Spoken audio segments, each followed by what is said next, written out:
Welcome to Boston, the Cradle of Liberty, a city where history whispers from every corner and the birth of a nation is etched into its streets.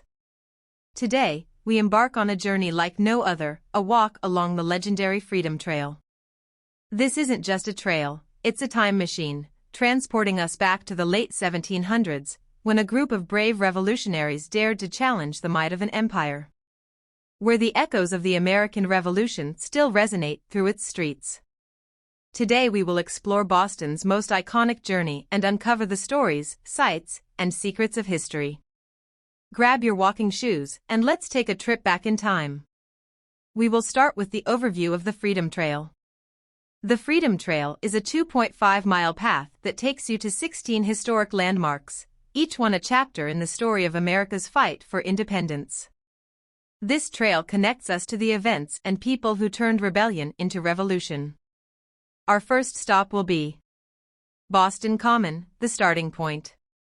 Founded in 1634, Boston Common is America's oldest public park. But during the Revolutionary War, it served a very different purpose. This was a British military camp, where redcoats drilled in preparation to suppress colonial unrest. Today, it's the perfect place to start your journey along the Freedom Trail. Just steps away, you'll find the Massachusetts State House. Completed in 1798, this grand building was constructed on what was once John Hancock's cow pasture. Hancock, of course, was one of the key figures in the Revolution and the first signer of the Declaration of Independence. The Golden Dome now shines as a symbol of freedom and democracy. Next, we arrive at the Granary Burying Ground, where some of America's greatest patriots are laid to rest. Here lie Paul Revere, Samuel Adams, and John Hancock. Walking among these graves is a humbling reminder of the sacrifices made for independence. Number 5 is Old South Meeting House, the spark of revolution. This unassuming brick building was a hotbed of revolutionary fervor.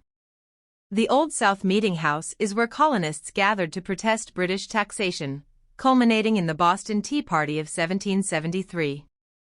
Imagine the energy in this room as thousands of colonists plotted one of the most iconic acts of rebellion in history. Our next stop is the home of Paul Revere House, a patriot's legacy, the silversmith turned revolutionary who famously warned, "The British are coming." This modest house is the oldest remaining structure in downtown Boston, and stepping inside feels like stepping into 18th century America. Revere's daring midnight ride remains one of the most legendary moments of the Revolution. And of course, we couldn't skip the Old North Church. It was here, in 1775, that 2 lanterns were hung to signal the British were advancing by sea. This simple act of signaling became a pivotal moment in Revolutionary War history and set the stage for the battles to come. Finally, we reach the Bunker Hill Monument. This 221-foot obelisk commemorates the Battle of Bunker Hill, the first major conflict of the American Revolution. While the colonists technically lost the battle, their fierce resistance proved they were a force to be reckoned with. The Freedom Trail isn't just a walk through Boston, it's a walk through history. Each step tells the story of a people who refused to live under tyranny and dared to dream of a free nation. Whether you're a history buff or a casual traveler, this journey through the Cradle of Liberty is one you'll never forget. Thanks for joining us on this unforgettable journey through Boston and the Freedom Trail. If these tales of courage and resilience inspired you, be sure to share this video and let others walk this path with us. And remember, there's always more history to uncover, more stories to tell, and more adventures to take. Do like, subscribe, and hit the bell for more amazing adventures. Until next time, keep exploring.